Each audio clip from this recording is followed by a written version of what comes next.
تعلیمی اداروں پر بھروسہ کرنے کی بجائے اپنے بچوں کی اخلاقی تربیت خود کریں۔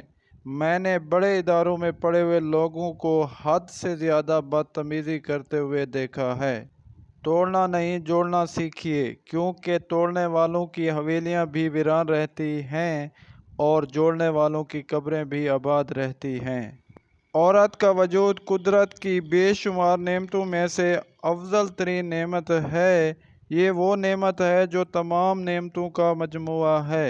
اگر میاں بیوی میں لڑائی ہو جائے تو دونوں میں سے کوئی فریق صلح کے لیے یہ جملے بولے، میں تو بچوں کی خاطر کمپرومائز کر رہا یا کر رہی ہوں، ورنہ میرا ذاتی طور پر کوئی ارادہ نہیں آپ کے ساتھ رہنے کا، تو سمجھ لیں کہ وہ اپنی ذاتی فیلنگز کو چھپا کر سیدھا سیدھا اپنے لائف پارٹنر سے جھوٹ بول رہا ہے، جبکہ میرے اندازے کے مطابق اگر سیدھے لفظوں میں بول دے کہ میرا بھی تمہارے بنا گزارا نہیں کیونکہ مجھے تم سے محبت ہے، تو سامنے والا فریق پہ سکتہ طاری ہو جائے گا اور وہ ضد چھوڑ دے گا۔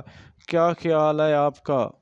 اور جب مرد کی اس چیز کو ایک بار دیکھ لے تو پھر بار بار وہی چیز دیکھ کر پانی چھوڑنا شروع کر دیتی ہے، مطلب ہر وقت اپنی آنکھوں سے آنسو نکال رہی ہوتی ہے، اور وہ چیز مرد کا چہرہ ہے، جس مرد نے اسے ذلیل کیا ہو۔